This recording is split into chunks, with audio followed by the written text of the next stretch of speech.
আগমনকালের চতুর্থ সপ্তাহ মঙ্গলবার। প্রথম পাঠ প্রবক্তা মালাখির গ্রন্থ ৩ অধ্যায় পদ সংখ্যা ১ থেকে ৪ এবং ৪ অধ্যায় পদ সংখ্যা ৫ থেকে ৬। প্রভুর সেই মহান দিনটি আসার আগেই প্রভু মানুষের কাছে পাঠাবেন প্রবক্তা এলিয়াকে। প্রভু ভগবান এই কথা বলছেন, জেনে রাখো, আমি এখন আমার দূতকে পাঠাচ্ছি। সে আমার এগিয়ে যাওয়ার পথ বাধা মুক্ত করে দেবে। আর হঠাৎ স্বয়ং প্রভু, যাকে তোমরা এখন অন্বেষণ করছো, তিনি এসে তার মন্দিরে প্রবেশ করবেন। হ্যাঁ, সেই তিনি, সন্ধির মহাদূত, যিনি, যার জন্যে তোমরা এত ব্যাকুল হয়ে আছো, ওই তো তিনি আসছেন। এ কথা বলছেন স্বয়ং ভগবান। তার সেই আসার দিনটি কেই বা সহ্য করে নিতে পারবে, কেই বা স্থির হয়ে দাঁড়াতে পারবে? তিনি যখন আবির্ভূত হবেন, তিনি তো ধাতু শোধকের আগুনেরই মতো, রজকের ক্ষারেরই মতো। তিনি তখন নিখাদ করতে ও শোধন করতে বসবেন। তিনি লেবীয়দের পরিশোধিত করবেন। সোনা ও রূপো যেমন নিখাদ করা হয়, তাদের সেই রকম নিখাদ করে তুলবেন তিনি। তবেই তারা ধর্মসম্মতভাবে ভগবানের কাছে অর্ঘ্য নিবেদন করতে পারবে। আর তখনই জুদিয়া ও জেরুসালেমের অর্ঘ্য ভগবানের কাছে প্রীতিকর হয়ে উঠবে, যেমনটি ছিল অতীতের সেই দিনগুলিতে, পুরাকালের সেই বর্ষগুলিতে।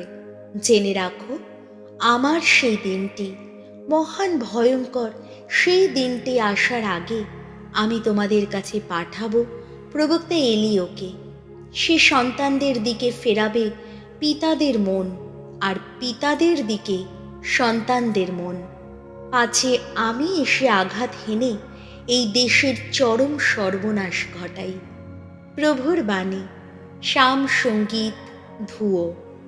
তোমরা জাগ্রত থাকো, এলো মুক্তির দিন। ওগো ভগবান, আমায় দেখাও তোমার আপন পথ। দাও, বলে দাও, কোথায় তোমার সরণী? তোমার সত্য মার্গে আমায় নিত্য চালিত করো। আমায় দীক্ষা দাও, ওগো আমার ত্রাণেশ্বর যে তুমি। ধুয়ো। তোমরা জাগ্রত থাকো, এলো মুক্তির দিন। ভগবান, তিনি মঙ্গলময়, সত্যনিষ্ঠ তিনি। তাই তো সমস্ত পাপীকে সঠিক চলার পথ চিনিয়ে দেন তিনি। বিনম্র যারা ধর্ম মার্গে তাদের চালিত করেন। বিনম্র যারা, তাদের তিনি তো বলে দেন তাঁর পথ। ধুয়ো। তোমরা জাগ্রত থাকো, এলো মুক্তির দিন। তাঁর সন্ধি ও নির্দেশ বাণী পালন করে যারা, তাদের কাছে ভগবানের সকল পথ বিশ্বস্ততার পথ, করুণারই পথ। ভগবত ভীরু যারা, তারাই তাঁর কাছের মানুষ হয়।